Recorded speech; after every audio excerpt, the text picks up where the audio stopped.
Well, I just think it's, I feel it's, and a lot of times in interviews I try to speak to musicians about the business because, I mean, God almighty, the whole history of music, be it jazz or pop, rock music, how many stories have guys about getting screwed in record deals and da-da-da-da, you know, and it's heartbreaking where you see some band or an individual spend all that time and energy to master their instrument. They get a band and they get a sound, da-da-da, and the next thing you know, phew, they blow the whole thing away. So I like to see kids more educated about business and not have them be afraid of it, you know? Exactly. Understand I agree. There is a lot of positive areas to look at, Sure. you know? I think that management has a hell of a lot to do with it because a lot of times if you get strayed management, it can hurt. It can really, well, I just flashed a lot of examples of people that I know and maybe personal experiences and things that I don't want to get into, but. Did you ever talk to Tommy Aldridge about the deal he had with Black Oak? You know, he signed, and he was in his interview, he let it go into print, but he signed, what he thought he signed was a contract, a 5-year contract with a year option, so that he could, at the end of a year, either he could say, I don't want to be in the band, or they could say, you're not working out, we'll see you later. But as it turned out, that's not what he signed. The option only went their way. He signed a 5-year contract, and he stayed. He said at the end of the year, man, he hated the music, he hated everybody in the band, but legally, he ended up staying with that band for 4 more years because of his contract. He could not get out of his contract. And that's like a nightmare. That's crazy. Why would anybody want to tie anybody that way? I mean, my endorsement deal with Zildjian and Remo is great. Mm-hmm. If there was, I mean, there's no big deal, you know. I endorse Remo. I believe in the product. I really do. I wouldn't take an endorsement on unless I felt that I really believed in this, you know. And certain companies have made offers towards me for certain products, and I've said no, thank you, only because I couldn't put all of myself into it. Right. I just didn't, you know, feel that was my direction. Mm-hmm. And Remo I do, and Zildjian I do, right? And so, therefore, they can use my name and my pictures to endorse their product. Mm-hmm. And that's fine. But if at any point I decided that I didn't want to use their product and I wanted to use a different product, or I didn't want to be in press that way, I could say, hello, this is Matt, no thanks. They'd say, great. And vice versa. I'm sure that if I did something that was not happening, Carmine Apiece in Wee Magazine. Oh, I was going to say it. Thank you. You said it, you know. Oh, shit. Ludwig, man. Ow! They went nuts. Oh, unbelievable. But anyway. So, and the reason I haven't signed with an actual drum company is I think that I'm just, you know, I'm happy where I'm at right now. And I'm just going to ride it out a little bit because there is a lot of innovations going on in drums, period, and shells, and I think that I'm just going to watch it grow a little bit more, and maybe there'll be a custom drum company come up that will have a good wooden shell that I'll say. You know what you should try? Excuse me, I hate to interrupt. That's all right. You're ever in Boston? A guy named Joe McSweeney at the Ames Drum Shop. Have you ever heard of that guy? You ever seen him play his drums? No. Hot. He's making. Are they a conventional maple shell, 6-ply? Birch. Makes them out of birch, but he's modeled them after the old 30s vintage Radio Kings. That's the sound he was striving for. And he doesn't do hardware. You give him the hardware, whatever you want, he'll make you all whatever dimensions. But like a snare drum, shell's like $90. See, that's interesting because the way that I'm running right now is I've got so many different things. Yeah. I've got Rogers foot pedal. I've been playing a Rogers Swivel-matic split heel piece. Right. Good pedal. Since the beginning. I love it. Yep. And I've tried everything. Every time a new pedal comes out, you know. Mm-hmm. I try it. And by about 4 songs down the set, got my drum roadie, runs up. Sandy, sit there. We're trying to play, and I'm using the floor tom for the bass drum. And halfway through the song, I'm going, get this pedal out of here, you know. Yeah. Put the split heel piece up. That's a bitch to hook up fast, too, that Swivel-matic. Yeah. But every time we go into a neat place like Chicago or Boston, we hit the old pawn shops looking for old Rogers. But that's me. And then I have a Sonar hi-hat, Ludwig shells with sonar and Ludwig mixed hardware. So I just I mix and match it a bit, right now. So I kind of wait and dabble around and play a few different sets and look at different people's things. There's some drums in Vancouver that are being made right now, Ayotte drums. Ayotte? How do you spell it? Ayotte. No kidding. Yeah, Ray Ayotte. He has the drums only shop in Vancouver. Huh. And he's making 6-ply. I think they're off the Camco design, basically. Yeah. They're like a Camco drum. Milestone's up there in Canada. Milestone's too, right? up there also. Yeah. And that's like a Therabond. That's a fiberglass, mixed wood fiberglass type of drum. Right. I played those just at the drum shop just to check them out, but they were too bright for me. Yeah. So, I like to dabble around and look around, but I always come back to the conventional 6-ply, maple drums. Mm-hmm. So. You should try Joe sometime. Go, because he's got them all set up. A lot of people, I don't know, it'd be interesting to see how they'd be for rock. I know a lot of guys like Danny Gottlieb is playing a set, and Joe Morello, and people like that, and it'd be interesting to see how they... It's great. My drum tech, Sandy Hardy, he never played drums before. He's actually a lighting director, and I've known him for years and years. We've worked together in bands, and he said, if you ever need a guy, to do your drums, let me know. I'd love to learn. So over the last 2 years, we've worked together, and he's doing a great job. And I just wanted to mention this because we're talking about looking at new things. He's always bringing me new little goodies, because a lot of times I don't have a chance to go to the local drum shop and pop in there and see what's going on or look at a snare drum or check something out.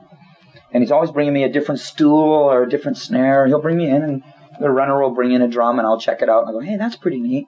Or a new part or a little gizmo or some kind of new stick bag or something, And that's real neat. And he's always looking out for different things for me. And he gets literature and stuff. And care packages. Yeah, care packages. But the latest thing I ran into was Paul Jameson's snare drums. Yeah. And they're great. I'm really thinking about... checking out one of his drums, and he works with Perkel. Did you ever talk to him? Yeah, when we go to LA to do our videos, he and any TV shows we do, we usually end up taking my drums out because we go out to do a video, and it's between dates, so I have to go fly out there, do the video, and then fly back, so my drums can't make it, which is unfortunate. But so we rent sets, and Paul comes out with these neat old Ludwig maple drums, right? Yeah. And the last one we did for Queen of the Broken Hearts, we were out in the Mojave Desert, and it was 106 degrees that day. And it was just a killer, man. But by the time we did the actual performance shots of the actual band playing to the track, it was at night, so it was a little cooler. But then the windstorm blew up. 60-mile-an-hour wind, blowing sand. It blew the whole drums right off. It was unbelievable, man. We were sitting there playing. I was just like, whoosh, did they get that on pivoting. Tape? Oh, yeah. People think it's wind machines, and it's not, man. Yeah. It was the real McCoy. We were on the desert till 5:30 in the morning filming. It was just, most unreal. And here's Paul. Looking at his poor set, and the sand is filling up in the bass drum, right? Because the wind was blowing right at us. And he had one of his snare drums there. And even just playing to the track, the snare drum sounded like $1 million. Yeah. Thanks, Paul. You'll thank me for this one. Yeah. He's plugging me, but I'm plugging him. But the drum was, I think he was working off the Radio King style, or the old Gretsch. Right. I think it's the old Gretsch, actually, with the die-cast hoops. Right. And he redoes the snares and... great sounding drum, wood shell, a little deeper. I think it's maybe 6.5 or 8. 60 mile an hour. What? Give up show business? Oh, yeah, really.